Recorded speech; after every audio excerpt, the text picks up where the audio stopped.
کہ اسلام چاہتے ہو تو ہاں، اسلام نہیں چاہتے تو نہ. بہت ہوشیار آدمی تھا ضیاء الحق بھی. اس نے ریفرینڈم کروایا تھا کہ اگر آپ اسلام چاہتے ہیں تو مزید 5 سال کے لیے مجھے ووٹ دے دیں. تو ہمارے خاندان میں ایک بوڑھی خاتون ہیں، اب تو بوڑھی ہو گئی، اس وقت تو اتنی بوڑھی نہیں تھی، وہ ہماری محرم رشتہ ہے ان سے. وہ نا پہ ٹھپا لگا کے آ گئے.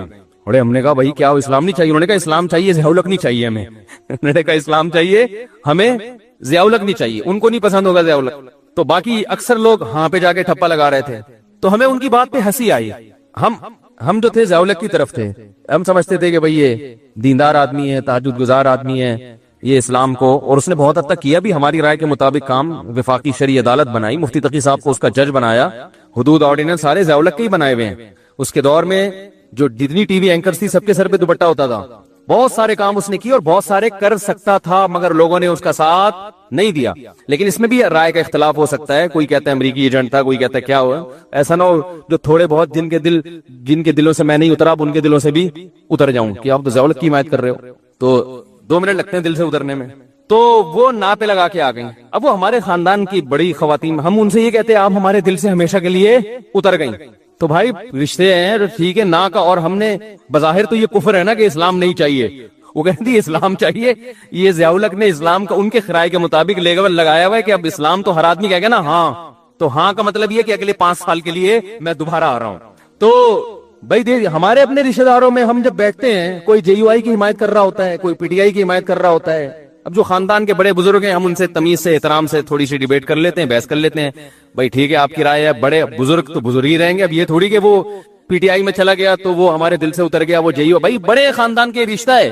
دوست احباب میں بھی ایسے ہی ہوتا ہے. ہم جب بیٹھتے ہیں ہمارے دوستوں میں، ہمارے شاگردوں میں، میرے شاگردوں میں کوئی جے یو آئی کا ہے، کوئی پی ٹی آئی کا ہے، وہ بیٹھے ہوئے ہوتے ہیں. اب وہ کیا آپ ہمارے دل سے اتر گئے؟ میں کہوں گا دل سے اتر گئے تو میں تو سبق نہیں پڑھاؤں گا. جب تمہارا استاد سے تمہیں عقیدت محبت ہی ختم ہو گئی تو میں تمہیں تفسیر کیوں پڑھاؤں؟ میں کیوں پڑھاؤں بھائی تمہیں تفسیر؟ اتنا بڑا تانا تم نے دے دیا کہ آپ اب یعنی آپ ہمیں سمجھ میں ہی نہیں آ رہے نا. تو جب پھر اس سے پڑھو جو تمہیں سمجھ میں آ رہا ہے. جو سمجھ میں نہیں آ رہا اس سے کیوں پڑھ رہے ہو؟ تو چھوٹا دل نہ رکھو میرے بھائی. ظرف کو کیا کرو؟ دوسرے کی رائے سننے کا تحمل پیدا کریں. رائے سننے کا تحمل پیدا کریں. میں بہت کچھ بول سکتا ہوں ممبر پہ بیٹھ کے، بہت کچھ دلائل کے تانے بانے ملا سکتا ہوں، آپ بھی ملائیں. لیکن ہم تو ایک اصولی اور ضابطے کی بات کر کے آگے نکل جاتے ہیں کہ اصول اور ضابطے میں بھئی یہ ہم یہ کہہ رہے ہیں کہ یہ کام اچھا کیا، فلاں اگر کرے گا تو ہم اس کو بھی اپریشیٹ کریں گے، فلاں آدمی کا فلاں کام اچھا ہے. اور وہ قرآن و سنت نہیں بن جاتا، وہ ہماری رائے ہوتی ہے. تو اگر کوئی عالم پی ٹی آئی میں چلا جاتا ہے، میں کہتا ہوں کوئی عالم دین اگر پی ٹی آئی میں چلے بھی جائیں، دیکھو ایک زمانہ تھا، سیاسی باتیں نہیں کرنی چاہیے لیکن اب وہ دین کی جب تک میں مثال نہیں دوں گا تو جو میں شریعت ہی کا قاعدہ بتانا چاہ رہا ہوں سمجھ میں نہیں آئے. ایک زمانہ تھا کہ ایم کیو ایم بڑے عروج پر تھی. ایک عالم تھے، ان کا ایم کیو ایم میں ایک اسمبلی کے ممبر تھے، ان سے بڑی گہری دوستی، وہ ان سے بڑے جا کے بڑی اچھی طرح سے ملا کرتے تھے اور بڑی گہری دوستی. کسی نے اعتراض کیا کہ حکمرانوں سے تعلق ہے بھائی، کہ جب بھی اسمبلی کا ممبر آئے گا اور یہ جناب اس سے بڑے اچھے طریقے سے ملیں گے، اس کو چائے بھی پلائیں گے، یہ تو چاپلوسی کر رہے ہیں. یہ کیا کر رہے ہیں؟ یہ تو چاپلوسی، حکمرانوں کی چاپلوسی. تو میں نے ان سے کہا، میں نے کہا بھائی دیکھو، ایک جب کوئی بھی حکومت میں ہے تو اس کے خلاف چلو گے تو آپ اپنے کام نہیں نکلوا سکتے، اور اگر آپ اس سے دوستی لگا کے بہت سارے دینی کام کروا سکتے ہیں اس سے، تو یہ چاپلوسی نہیں ہے، یہ شریعت میں عین مطلوب ہے.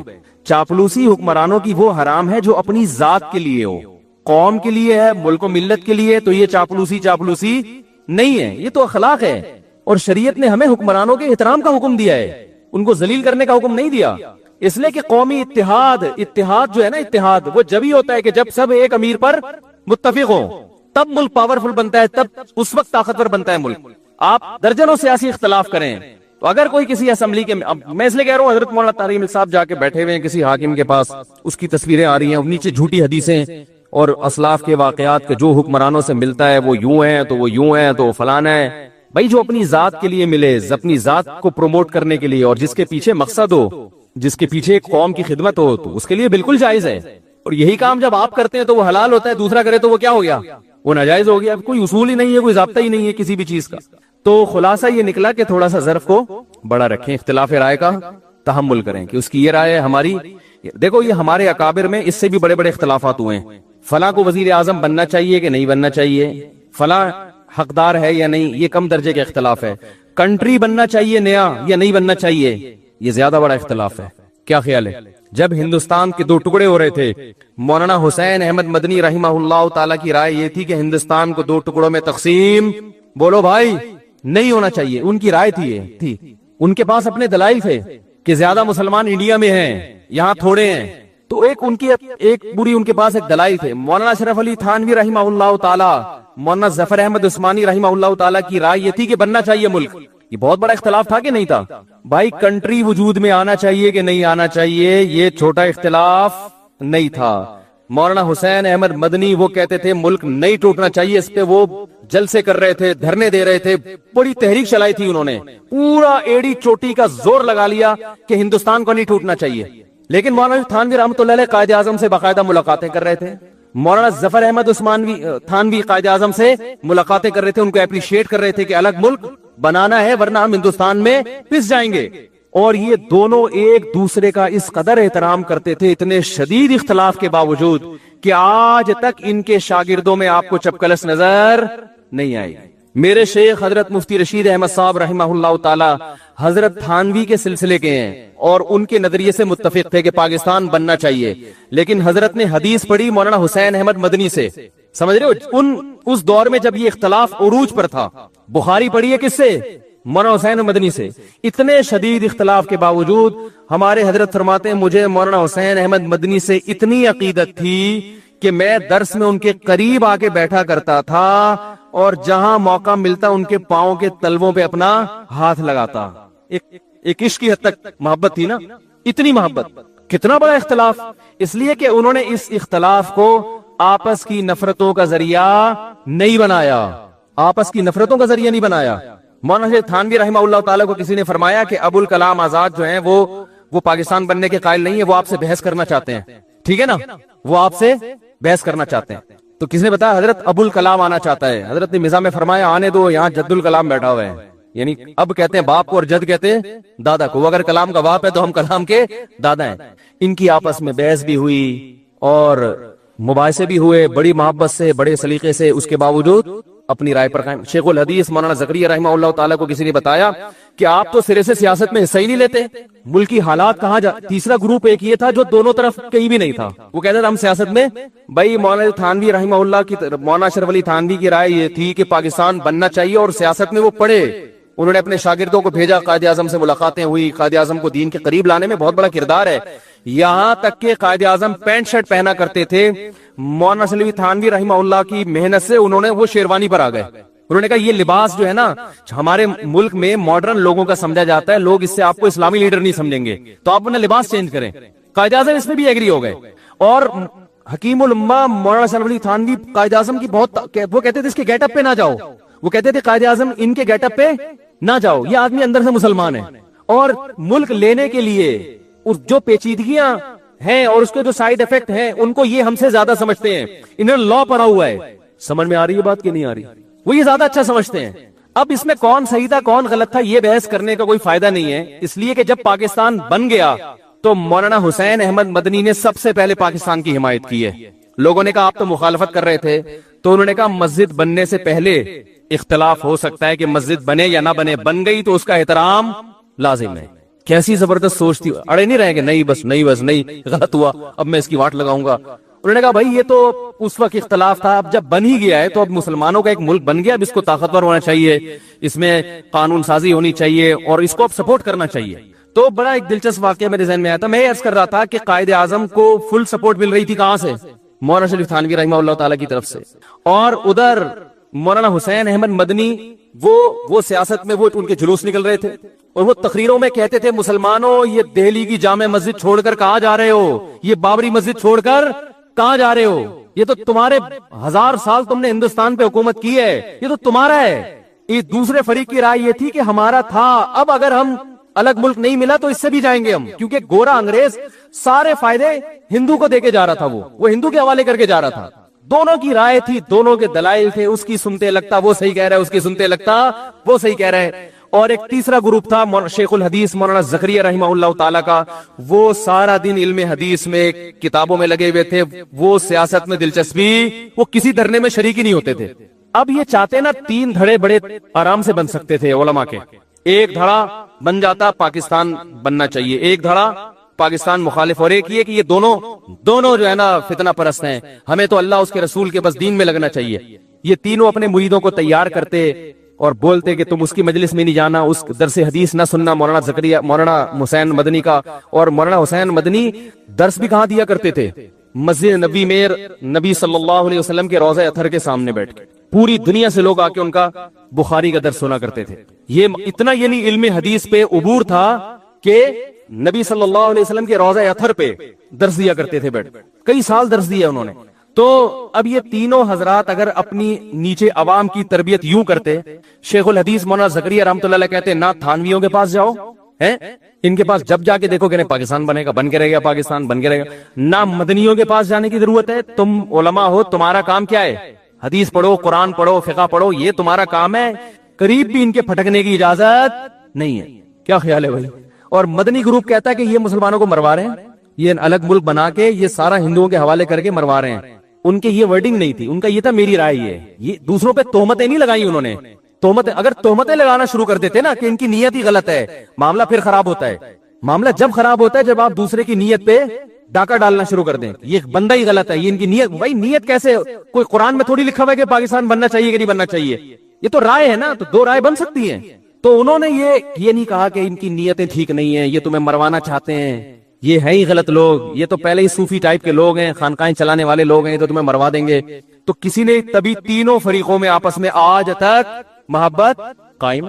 تو شیخ الحدیث سے کسی نے کہا کہ آپ تو جلسوں میں جاتے نہیں, دھرنوں میں جاتے نہیں, اور آپ وہ اپنے شاگردوں کو بھی منع کرتے تھے کہ مت جاؤ ورنہ علم کے نہیں رہو گے. کسی نے کہا مولانا حسین مدنی تو کرتے ہیں. تو انہوں نے کہا مولانا حسین احمد مدنی جیسا حوصلہ ہم میں نہیں ہے. وہ سیاست میں پوری طرح اتر کے بھی علم سے پیچھے نہیں ہٹے. انہوں نے کہا اتنی کتابیں وہ روزانہ پڑھا رہے ہیں, اتنے تحقیقی کام ان کے ہو رہے ہیں, اور جلسوں میں شرکت بھی, دھرنوں میں شرکت بھی, یہ حوصلہ اللہ نے ہر ایک کو نہیں دیا. عجیب دیکھو کیسا. تو اپنے شاگردوں کا یہ ذہن بنایا جس کی وجہ سے آج بھی ان کے شاگردوں میں آپس میں محبت ہے. ہمارے حضرت تو انہی کے شاگردوں میں سے تھے نا. تو مولانا حسین مدنی رحمہ اللہ سے بھی محبت کرتے تھے, اور حضرت حکیم الامہ کے سلسلے کے تو یعنی ان کو خلافت ملی ہوئی تھی. تو اب جو سسٹم چل رہا ہے اب اتنے بڑے اختلاف نہیں, اب اس سے چھوٹی نوعی. عمران خان کی تعریف کر دی تھی مولانا طارق جمیل صاحب نے, تو اب وہ 3 توئیں میں شرارت ہے, ایسے بھی کچھ میسج آ رہے ہیں کہ توئیں جس نام میں بھی ہوگا اس میں کیا ہے. مجھے میسج آیا کہ جس مولوی کے نام میں توئیں ہوگا وہ شرارتی ہوگا. ایک طارق جمیل, ایک طارق مسعود, ایک طاہر اشرفی. انہوں نے ایئرپورٹ پہ آ کے استقبال کر لیا تھا نا. توئیں نہیں ہونا چاہیے نام میں. میں نے کہا پھر زوئیں سے نام رکھا کرو. تو بھائی یہ گاڑی ہے KJJ 5640, غلط پارکنگ کر دی, اس کو صحیح کر لیں. 5640. تو بھائی اتنا بڑا اختلاف ہوا, آپس میں نفرتیں نہیں پھیلی, اب بہت چھوٹے چھوٹے اختلاف ہو رہے ہیں. اور اتنا زیادہ دیکھو, میں ایک بات کہتا ہوں, اپنے سیاسی لیڈر سے عقیدت محبت ضرور کرو. آپ کو جو سمجھ میں آتا ہے, اگر آپ کو دھرنا سمجھ میں آ رہا ہے آپ دھرنے میں جاؤ, اگر آپ کو نہیں سمجھ میں آ رہا آپ نہیں جاؤ.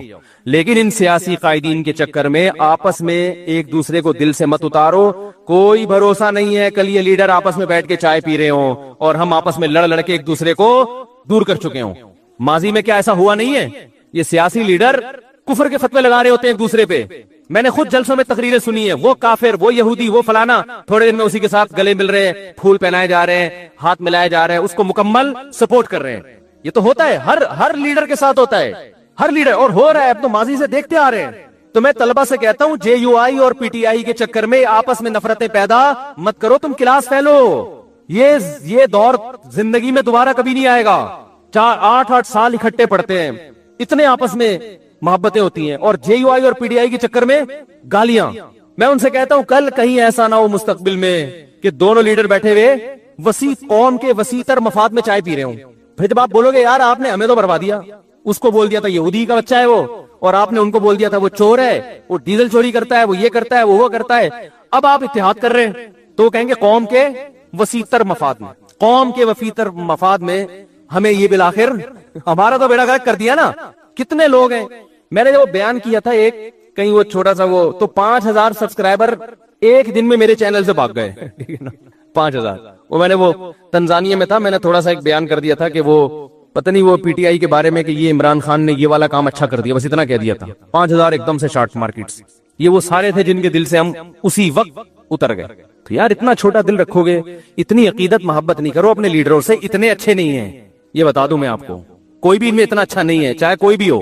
بہت اچھا کوئی بھی نہیں ہے ذہن میں رکھنا, ٹھیک ہے, بہت برا بھی نہیں ہے. جتنے یہ ایک دوسرے پہ الزام لگاتے ہیں اتنے برے یہ دونوں نہیں ہیں, یہ بتا دوں میں. نہ عمران خان یہودیوں کا ایجنٹ ہے, نہ مولانا فضل الرحمان اتنے برے جتنا ان کو کہا جا رہا ہے, لیکن اتنے اچھے بھی نہیں ہے جتنا آپ عقیدت محبت میں گھسے چلے جا رہے ہو. تھوڑا سا واپسی کا آپشن رکھو. باقی وزیر اعظم نے جو اچھا کام کیا ہم اس کو اپریشیٹ کریں گے, کرتے رہے, آئندہ بھی کریں گے. کل آپ وزیر اعظم بن گئے, آپ اگر کوئی خاندانی کام, ہم تو نواز شریف کو اپریشیٹ کیا تھا جب اس کے دور میں ایٹمی دھماکہ ہوا تھا بھائی, کام اچھا ہو گیا تھا, خاندانی ملک ایٹمی پاور بن گیا, اور کیا چاہیے بھائی آپ کو, زبردست کام ہو گیا تھا. تو اس وقت تو آپ نے نہیں کہا کہ یہ کیا بات ہے, آپ ایسے آدمی کو اپریشیٹ کر رہے ہو جو اتنے ڈالر کھا گیا. بھائی ہم نے ڈالر کھانے پر تھوڑی اپریشیٹ کیا ہے, کہہ رہے ماشاءاللہ ایٹمی دھماکہ کر کے کام کیا کیا ہے, خاندانی کام کیا ہے. تو کہاں سے کہاں بات چلے گئی. پھر بھی آپ غور و تحقیق کر کے ایک کو سپورٹ کریں, پورے دلائل کے ساتھ, جذبات سے ہٹ کر, تقریروں سے متاثر نہ ہو. تقریروں کا مطلب سیاسی لیڈر جو ایک دوسرے کے خلاف تقریریں کرتے ہیں, خود انصاف کا سہارا لے کے, لا یجرمنکم شنآن قوم علی الا تعدلوا, اے ایمان والو کسی قوم سے دوستی تمہیں بے عدلی پہ مجبور نہ کرے. ایسا نہ ہو کہ عقیدت محبت میں حد سے تجاوز کرنا شروع کر دو. نبی صلی اللہ علیہ وسلم نے بعض کیسز میں یہودی کے حق میں فیصلہ کیا ہے, یہودی کے حق میں, کہ اس میں یہودی ٹھیک ہے نا, اور بعض کیسز میں آپ نے یہودی کے خلاف بھی فیصلہ کیا ہے. تو بار ممکن ہے کوئی یہودی ایجنٹ تو دور کی بات, یہودی ہو کے بھی برحق ہو, اور یہ بھی ممکن ہے کہ کوئی یہودی ہو کے یا یہودیوں کے ایجنٹ ہو کے حق سے ہٹتا چلا جا رہا ہو. تو جو صحیح بات ہے اس کو صحیح کہنا چاہیے, اور دلوں کے حالات اللہ جانتا ہے. کسی کے دل میں گھس گھس کے فیصلہ کرنا, یہ یوں کر رہا ہے تو یہ اس کی وجہ یہ ہے, تو یہ ہم ظاہر کو اس کے مکلف ہیں. تو کہاں سے کہاں بات چلی گئی. تو میں یہ عرض کر رہا تھا کہ اللہ تعالیٰ نے ہمیں کیا حکم دیا کہ محبت, میں یہ عرض کر رہا تھا غلط چیز کی بھی محبت ہوتی ہے تو انسان اس کے حصول کی کوشش میں لگ جاتا ہے. لوگوں کو چرس سے, ہیروئن سے عشق ہو جاتا ہے, اور ناجائز عشق ہو جاتے ہیں, ان کو پتہ ہے کہ صحت کے لیے نقصان دہ, ملنے والا کچھ بھی نہیں ہے, پھر بھی پاگل ہو جاتے ہیں, صحتیں برباد کر دیتے ہیں. تو آپ سوچو میرے بھائی, جس کے برحق ہونے کا یقین ہو انسان کو, دلائل سے اس کا برحق ہونا ثابت ہو گیا ہو, تو اس کی محبت جب دل میں بیٹھے گی تو پھر آپ کیسے پیچھے ہٹو گے. اس لیے علماء کہتے ہیں جو صوفیہ کرام ہے نا, جن کو آج کل بڑا لتاڑا جاتا ہے یہ صوفیہ ایسے ہوتے ہیں, انہوں نے صوفیہ کرام دیکھے ہی نہیں ہوتے, یہ کبھی کسی صوفی کے ساتھ رہے نہیں ہیں. انہوں نے وہ کچھ مزاروں پہ بیٹھے ہوئے جاہل صوفی دیکھے ہوتے ہیں, اور اس کی بیس پر یہ صبح شام کلپ بنا بنا کے صوفیہ کرام کے خلاف فتوے جھاڑتے رہتے ہیں. میرے شیخ و مرشد بھی صوفی تھے, میں ان سے بیعت تھا, بزرگ تھے, وہ خلیفہ تھے مولانا عبدالغنی پھول پھوری رحمۃ اللہ علیہ کے, اور وہ خلیفہ تھے مولانا شلوی تھانوی رحمۃ اللہ علیہ کے. ہم نے ان بزرگوں کو اپنی آنکھوں سے دیکھا ہے. تو جو ہر وقت بزرگ کے خلاف بولتے رہتے ہیں نا, ان سے میں کہتا ہوں کبھی کسی بزرگ کی صحبت میں چند دن بیٹھ کے گزارو, تمہیں پتہ چلے گا بزرگ کیا ہوتے ہیں. سمجھ میں آ رہی ہے بات. بزرگ لیس زندگی انسان کو برباد کر دیتی ہے. اور یہ بھی جو میں بار بار کہتا ہوں کہ بابے جو کہتے ہیں میرا کوئی بابا ہی نہیں ہے, تو دیکھو رسول اللہ صلی اللہ علیہ وسلم نے ارشاد فرمایا, لا تجتمع امتی علی ضلالہ, میری امت گمراہی پہ کبھی بھی جمع نہیں ہوگی. اس حدیث کا صاف مطلب ہے کہ میری امت کسی بھی زمانے میں بزرگ لیس نہیں ہو سکتی. یہی مطلب ہوا نا. کیا خیال ہے بھائی, ہر زمانے میں بزرگ رہیں گے. ایک بات تو یہ دلیل اچھی طرح ذہن میں رہے. دوسری دلیل کہ صحابہ نے صرف قرآن خود سے نہیں پڑھا, یعلمہم الکتاب, ان کو قرآن اور حکمت کس نے سکھائی؟ بولو بھائی, نبی نے. تو صحابہ کا لنک کس سے براہ راست قائم ہوا؟ نبی سے. تو کیا صحابہ کے بعد کوئی بخاری مسلم خود یا قرآن خود پڑھ کے پورا اسلام سمجھ سکتا ہے, پوری ہدایت پہ آ سکتا ہے؟ قرآن میں یہ نہیں ہے کہ اللہ نے, نبی نے صحابہ کو حدیث بتائی ہے, یعلم سکھائی ہے. سیکھنا تربیت کو کہتے ہیں, ٹریننگ. صحابہ نے حدیثوں کا علم بھی حاصل کیا اور ساتھ ساتھ پیغمبر سے سیکھا بھی ہے. آج اگر کوئی کہتا ہے میں براہ راست پیغمبر سے سیکھتا ہوں, تو سوال پیدا ہوتا ہے وَيُعَلِّمُهُمُ الْكِتَابَ وَالْحِكْمَةَ, کہ نبی ان کو کتاب اور حکمت باقاعدہ سکھائیں گے. تو نبی کا کنیکشن صحابہ سے براہ راست ہوا ہے, تب صحابہ ہدایت پہ چلے ہیں. اور تابعین کا پھر کس سے ہوا؟ بولو نا بھائی, صحابہ سے. جب تابعین کا صحابہ سے ہوا, وہ بھی اس لیے کہ جب صحابہ براہ راست نہیں سیکھ سکتے تھے, ان کے لیے رجال چاہیے نا, رجل چاہیے, نبی. تو تابعین کو بھی رجال چاہیے کہ نہیں چاہیے؟ وہ رجال کون ہے؟ اب نبی تو نہیں رہے, نبی سے سیکھے ہوئے لوگ موجود ہیں, جن سے اب کون سیکھے گا؟ تابعین سیکھیں گے. اور انہوں نے سیکھا, تبھی تابعین کی جب بھی ہم سیرت پڑھتے ہیں, فلاں کی اتنے سال صحبت اٹھائی, فلاں کے پاس اتنے سال رہے, ورنہ وہ بھی حدیثوں کی کتاب جمع کر کے پڑھنا شروع کر دیتے. کسی کی صحبت میں رہنے کی ان کو کیا ضرورت تھی؟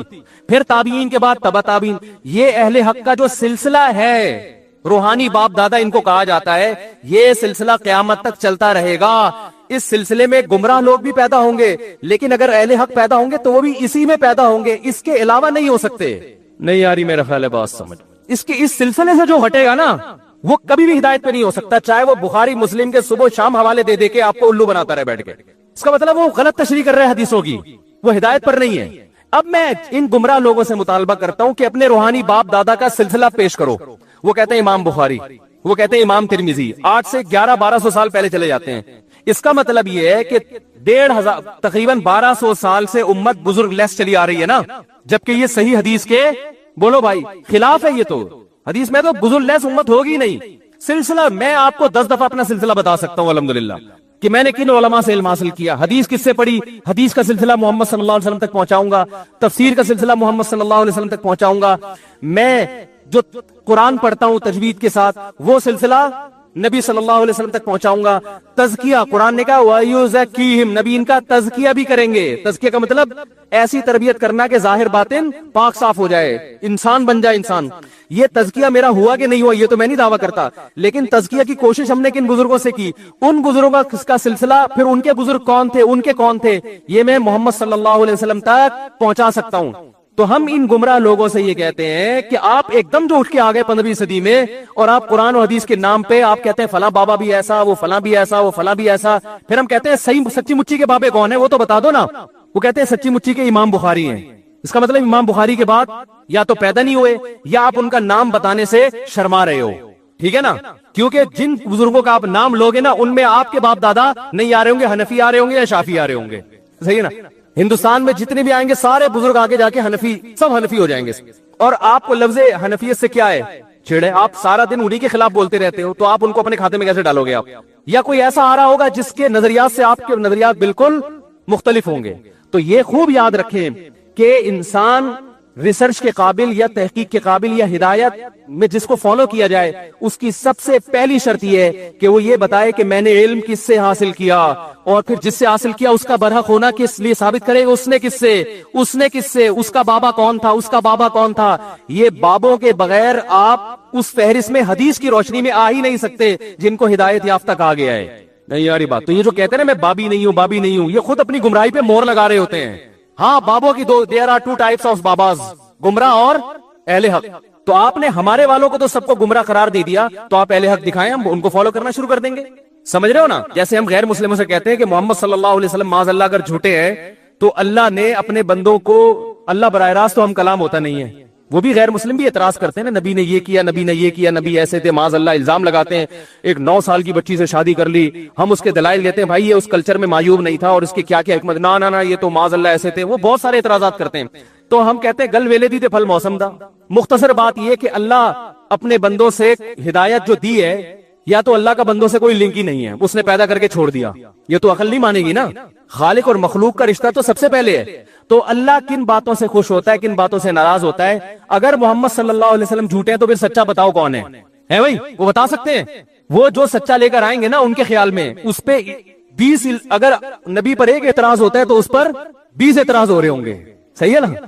تو ہم کہتے ہیں بھائی اس سے پتا چلتا ہے کہ اللہ نے محمد صلی اللہ علیہ وسلم کے علاوہ کسی کو پنپنے دیا ہی نہیں ہے۔ تو جن بزرگوں سے ہم نے علم حاصل کیا، دین حاصل کیا، انہی لوگوں نے ماضی میں خدمات سر انجام دی ہے، میدان جہاد میں بھی، تصوف کے میدان میں بھی، حدیث کی خدمت میں بھی، فقہ کی خدمت میں بھی، تفسیر میں بھی، تزکیہ میں بھی، انہی کی راتوں کی عبادتیں۔ میں اپنے شیخ کو جانتا ہوں، ہمارے شیخ حضرت مفتی رشید احمد صاحب رحمہ اللہ تعالی رات میں تہجد میں 5 رکعت تلاوت کیا کرتے تھے، اور اتنا روتے تھے اللہ کے خوف سے کہ حضرت نے دعا مانگی کہ اللہ میرا رونا بند کر دے، صحت کو نقصان ہو رہا ہے۔ سمجھ رہے ہیں؟ آج تو سب سے بڑا مسئلہ ہے اللہ کی محبت میں رونا نہیں آتا، ہمارے حضرت کو اتنا آتا تھا کہ اللہ سے دعا مانگی اللہ میری یہ کیفیات بولو بھائی ختم کر دے۔ پھر ان کی تقریباً 20 سال صحیح بخاری پڑھائی ہے، اتنا بخاری پہ عبور تھا، بدعت کے بہت خلاف تھے، بہت زیادہ خلاف تھے بدعت کے، عقائد ایسے صاف ستھرے۔ ہم نے تو ان بزرگوں کو دیکھا ہے، لیکن نکالنے والے ان کی بھی کتابوں کو غلط توڑ موڑ کے کچھ بھی نکال کے ان کو بھی الزام لگا دیتے، اور ہم جب کہتے ہیں اس الزام کا جواب دینے کے لیے ہم تیار ہیں، سامنے بیٹھو، سامنے بیٹھنے کے لیے تیار، وہ کلپ بازی، ٹائم ویسٹنگ۔ تو یہ جو ہے نا بزرگ لیس معاشرہ، یہ اسلام کا معاشرہ نہیں ہے، قرآن و سنت کے بالکل خلاف ہے۔ سمجھ رہے کہ نہیں سمجھ رہے؟ تو آپ کو تربیت کرنی ہے، کسی اللہ والے سے تعلق قائم کرنا پڑے گا، جو آپ کا تزکیہ کرے، آپ کو تمیز سکھائے، سب سے پہلے آداب سکھائے، آپ کو محبت سکھائے آپ کو، آپ کا ظرف بڑا کر دے کہ اختلاف رائے جب ہوتا ہے مسائل میں تو اس کو پیش کرنے کا کیا طریقہ ہوتا ہے۔ میں سمجھا پا رہا ہوں اپنی بات؟ تو ہم نے جن بزرگوں کو دیکھا، جن اکابر کو دیکھا، ہم نے ان میں اللہ کا خوف پایا۔ ہمارے حضرت رحمہ اللہ تعالیٰ کا تقوی ایسا مشہور تھا کہ ان کے بارے میں مشہور تھا کہ کوئی ایڑی چوٹی کا زور لگا دے، کوئی چیز اگر ناجائز ہے نا وہ ان سے کروا نہیں سکتا۔ جس چیز کا ثابت ہو گیا نا کہ یہ کیا ہے، غلط ہے شریعت میں، اور بہت سی چیزوں میں انہوں نے اپنے بزرگوں سے اختلاف بھی کیا ہے، وہ ہم بھی کرتے ہیں۔ ان کی رائے اگر بدل گئی تو انہوں نے کہا ٹھیک ہے، لیکن احترام کے ساتھ۔ انہوں نے فتوے نہیں لگائے۔ مفتی رشید احمد صاحب فرض نماز کے بعد اجتماعی دعا کو نہیں مانتے تھے، اس کا کوئی ثبوت نہیں ہے۔ ان کے استاذ مانتے تھے، لیکن دونوں میں محبت، احترام۔ حضرت نے پورا رسالہ لکھ دیا کہ فرض نماز کے بعد اجتماعی دعا ثابت نہیں ہے، لیکن حضرت نے کلپ بنا کے عوام میں آگ، بولو بھائی، نہیں لگائی۔ تنزیہ جملے لکھ لکھ کے جو لوگ دعا مانگ رہے ہیں ان کو، ان کی نفرت ہے کہ ان کو تو کچھ بھی نہیں آتا۔ ایک دفعہ ایک عالم آئے، بڑے عالم ہے ملک کے، وہ آئے، انہوں نے نماز پڑھائی۔ حضرت نے ان سے کہا آپ نماز پڑھائیں۔ انہوں نے نماز کے بعد اجتماعی دعا مانگی۔ تو ہمارے ایک مرید، حضرت کے ایک مرید نے حضرت سے پوچھا کہ حضرت آپ تو کہتے ہیں یہ بدعت ہے، یہ کیا ہے؟ فرض نماز کے بعد اجتماعی دعا کیا ہے؟ بدعت ہے، اور انہوں نے مانگی بھی ہے، اور دوسرا بدعتی کو تو امام بنانا ویسے بھی جائز نہیں ہے۔ تو حضرت نے فرمایا کہ بھائی ان کی اپنی تحقیق ہے، یہ وہ ان احادیث سے استدلال کرتے ہیں جس میں نماز کے بعد مطلق دعا کی فضیلت ہے، اور فی نفسی رفع الیدین بھی ثابت۔ انہوں نے 2-3 روایتیں ملا کے ایک مسئلہ نکال لیا ہے، تو ان کی تحقیق ہے یہ کوئی ایسی بدعت تھوڑی جس کی وجہ سے کفر اور فسق کے فتوے لگانا شروع کر دیں ہم۔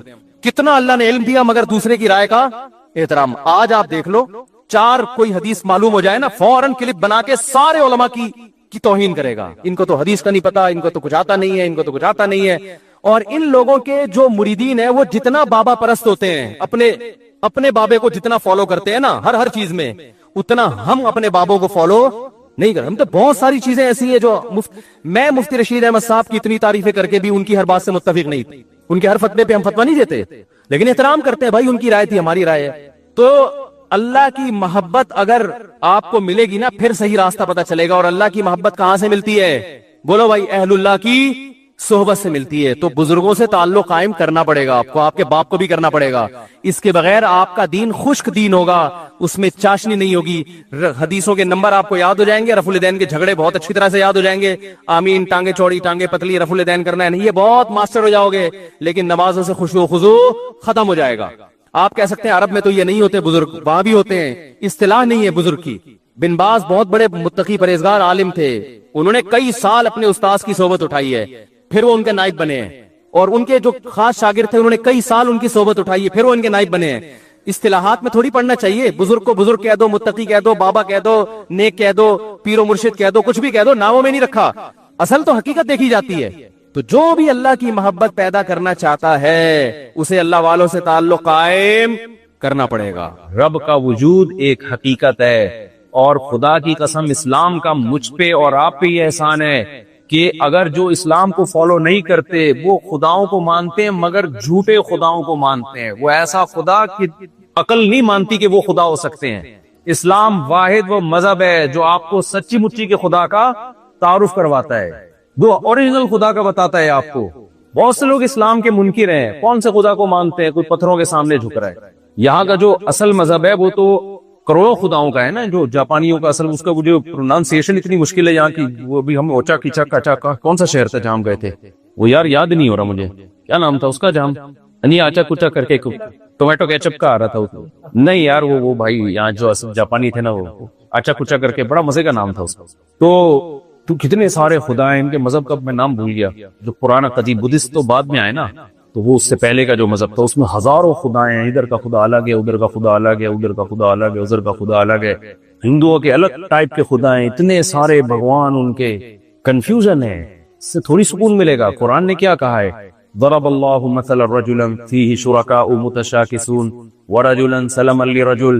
بتاؤ ایک شخص ہے جس کا ایک معبود ہے، اسے اس معبود کو خوش کرنا کیا ہے؟ آسان ہے، اور ایک ہے جس کے ہزاروں مولا ہیں، ہزاروں آقا ہیں، تو کون سکون میں ہوگا بھائی؟ ان کا ادھر کا شادی کرانے کا دیوتا الگ ہے، بچہ پیدا کروانے کا دیوتا الگ ہے، رزق کا دیوتا الگ ہے، بیماری کو صحت دینے کا دیوتا بولو الگ ہے، 20 قسم کے دیوتا ہے۔ ہم کہتے ہیں ہمارا رب صرف وہی ہے جس نے اس کائنات کو کلمہ کن کی طاقت سے بنایا، وَإِنَّا لَمُوسِعُونَ، اور اس کائنات کو پھیلاتا چلا جا رہا ہے۔ وہ قرآن سے پتہ چلتا ہے کائنات رکی بھی نہیں ہے، یہ پھیل رہی ہے۔ ہمارا رب وہ ہے جس نے پانی کے قطرے میں ایسے سافٹ ویئر انسٹال کیے کہ وہ ماں کے رحم میں جاتے ہیں اور اس میں آنکھ ناک کان دل دماغ جگر بننا شروع. ہم صرف اس خدا کو مانتے ہیں. اس کے علاوہ جتنے بھی ہیں وہ کریٹڈ ہے, وہ مخلوق ہے, وہ خالق نہیں ہے, وہ معبود نہیں ہے, وہ سب ہماری طرح کے محتاج انسان ہے. یا ایھا الناس انتم الفقراء الی اللہ, اے لوگو تم سب کے سب اللہ کے در کے فقیر ہو, محتاج ہو. واللہ هو الغنی الحمید, ایک اکیلا اللہ ہے جو غنی ہے, بے پرواہ ہے, قابل تعریف ہے, اسے کسی کی ضرورت نہیں ہے. کتنا کلیئر کانسیپٹ ہے یا نہیں ہے؟ یہ اسلام میں ہی ملے گا آپ کو. اسلام کے علاوہ یا تو اسلام ہے یا ایتھیزم ہے جو خدا کے ہی منکر ہیں. وہ تو بہت بڑی حماقت والا کام کر رہے ہیں کہ بنانے والے کا انکار کر دیا. تو مذہب میں آپ کے پاس میرے بھائی اسلام کے علاوہ کوئی آپشن بولو نا نہیں ہے. تو کتنا اللہ نے احسان کیا کہ آپ کو مسلمان پیدا کر کے یہ آزمائش سے بچا لیا اللہ نے آپ. تو وجہ اس کے کہ اس نعمت پہ قدر کر کے یہاں لوگوں میں دعوت دیتے, ان کو مسلمان بنانے کی کوشش کرتے, ان کو ادھر لانے کے بجائے خود ہی ادھر کو کھسکنا شروع کر دیتے ہیں. یعرفون نعمت اللہ, اللہ کہتے ہیں یہ اللہ کی نعمت کو پہچانتے ہیں, اس کے بعد ناشکری کرتے ہیں. تو اس لیے اللہ کی جو طاقت اور قدرت ہے اس پر ایمان لے کر آئیں, اللہ کے احسانات کا استحضار کیا کرے. غیر مسلم جب کھانا کھاتا ہے اللہ کا شکر ادا نہیں کرتا. تھینک یو ایک دوسرے کو بہت کہا جاتا ہے. اب کسی کو کوئی چیز ہے تھینک یو, وہ واپس کرے گا تھینک یو. ہمارے ہاں جو دیسی لوگ ہیں ان میں تھینک یو کی تھوڑی سی کمی ہے. ایسی چیزوں کی زیادتی ہے جو نہیں ہونی چاہیے. وہ زیادتی کن چیزوں کی پھر کبھی ملیں گے تو بتائیں گے آپ کو. تھینک یو کے بجائے وہاں تو یعنی الٹا کام چل رہا ہے. تو اسلام نے ہمیں کتنا ہم پر احسان کیا کہ اللہ کا ہمیں تعارف کروایا. پھر مزے کی بات یہ کہ دنیا میں بہت سے لوگ ہیں جو گاڈ کو مانتے ہیں, صرف مسلمان ہی نہیں, اور ایک خدا کو مانتے ہیں. مذہب میں تو ایسے نہیں, لیکن انڈیویجولی ایسے بہت سارے لوگ آج بھی دنیا میں ہیں, سائنسدانوں میں بھی ہیں, پروفیسروں میں بھی ہیں. وہ کہتے ہیں کہ ہے خدا ہے, ہم مانتے ہیں کہ یہ خدا ہے, یہ خود بخود کائنات نہیں بن سکتی. ہر قوم میں ایسے سائنسدان لوگ موجود ہیں, وہ کسی مذہب کو فالو نہیں کرتے, لیکن وہ یہ مانتے ہیں کہ بنانے والا کوئی ہے, یہ خود بخود نہیں ہو سکتا. لیکن وہ یہ پتہ ہے کیا کہتے ہیں, ایسے لوگ بھی آپ کو گمراہ کر سکتے ہیں کہ ہے نا, لیکن مسلمانوں کا اللہ ہے, ہم اس کو کیوں مانیں؟ بھائی کوئی ہے کریٹر, ہم یہ کیوں مانیں کہ وہ مسلمانوں کا اللہ ہے؟ بھائی ہے, وہی گاڈ ہے, وہ خدا ہے. تو جب بھی کوئی ایسا وسوسہ دماغ میں آیا کرے نا, شیطان یہ وسوسے ڈالتا ہے, انسان بھی ڈال سکتے ہیں, تو یہ جواب دیا کرے شیطان کو اور انسان کو. ان سے کہا کریں بھائی ایک گاڈ وہ ہے جو گونگا بہرا ہے, سمجھنے, اور ایک گاڈ وہ ہے جو کہتا ہے میں نے آدم کو مٹی سے بنایا, ان کی پسلی سے اماں ہوا کو بنایا, ان دونوں کے ملاپ سے انسانوں کو میں نے بھر دیا, اور میں نے موسیٰ کو کلیم اللہ بنایا, میں نے ابراہیم کو خلیل اللہ بنایا, میں نے یعقوب, یوسف علیہم الصلاۃ والسلام ان پیغمبروں کو انسانوں کی ہدایت کے لیے بھیجا, میں نے انسانوں کو لاوارث نہیں چھوڑا, ان کی ہدایت کے لیے میں نے 4 مشہور آسمانی کتابیں آسمان سے نازل کی, تورات, زبور, انجیل, قرآن. ان کے نام بھی بیان کر رہا ہے قرآن, اور یہ ساری ڈیٹیل. پھر اس میں لکھ دیا کہ میں ان چیزوں پہ خوش ہوتا ہوں, ان چیزوں سے ناراض ہوتا ہوں, اور یہ بھی بتاتا ہے میں نے تمہیں پیدا کیوں کیا, تمہارا اصل ویژن ہونا کیا چاہیے.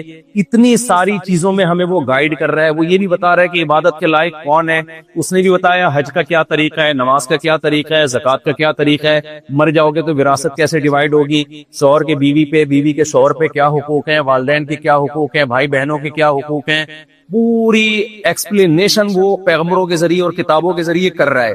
تو اگر یہ سچی مچی والا خدا نہیں ہے تو جھوٹی موٹی والا جو تمہارا سچی مچی والا ہے, تو وہ جھوٹی موٹی والے خدا کے خلاف آواز کیوں نہیں اٹھاتا؟ تو ہم گونگے بہرے خدا کو مانیں یا اس خدا کو مانیں جو ہمیں گائیڈ کر رہا ہے؟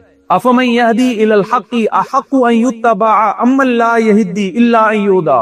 کیا زبردست آیت ہے سورہ یونس کی. اللہ فرماتے ہیں بتاؤ وہ زیادہ اتباع کے حقدار ہے جو تمہیں گائیڈنس دے رہا ہے, یا وہ جس کو خود گائیڈنس کی ضرورت ہے, اس کے پاس کوئی ہدایت ہی نہیں ہے. کس کی بات کو مانو گے؟